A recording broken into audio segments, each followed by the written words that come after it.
পূর্বস্থলী দক্ষিণ ভোটে পূর্বস্থলী দক্ষিণে দেখুন অবস্থা, ব্যাপক মারামারি, তৃণমূল বিজেপির ব্যাপক মারামারি, বাঁশ দিয়ে মার, রাস্তায় ফেলে মার। পূর্বস্থলী দক্ষিণে বিজেপি তৃণমূল একেবারে মারামারি।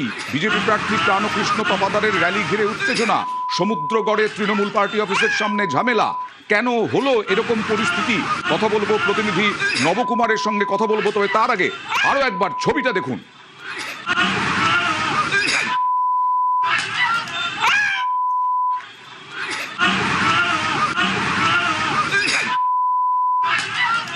কথা বলবো প্রতিনিধি নবকুমারের সঙ্গে। নবকুমার, কেন এরকম পরিস্থিতি হলো? কারা রাস্তায় ফেলে কাকে মারছে?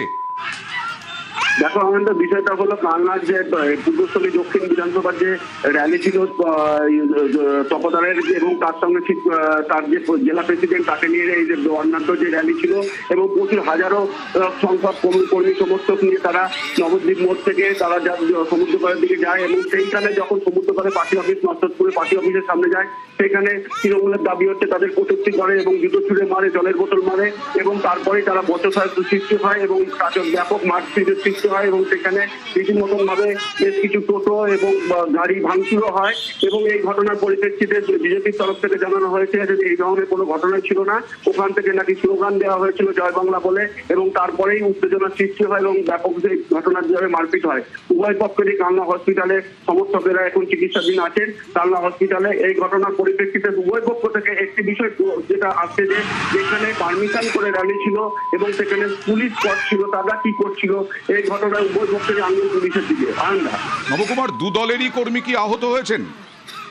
এই ঘটনার পরিপ্রেক্ষিতে দু দলেরই কর্মী আহত হয়েছে এবং কালনা হসপিটালে রীতিমতন তারা চিকিৎসার জন্য এসেছেন। এই তৃণমূলের পক্ষ থেকে দুজন রক্তাক্ত অবস্থায় এসেছেন এবং বিজেপির পক্ষ থেকে তারা আহত অবস্থায় এখন এই মাত্র তারা কালনা হসপিটালে প্রবেশ করলো।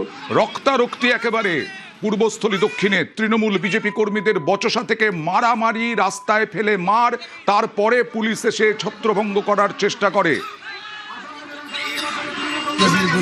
কতজন মেরে মারলো আপনাকে? ও আমাকে 20-25 জন মিলে মারছে। গুন্ডারা কতজন মেরে মারলো আপনাকে? ও আমাকে 20-25 জন মিলে মারছে।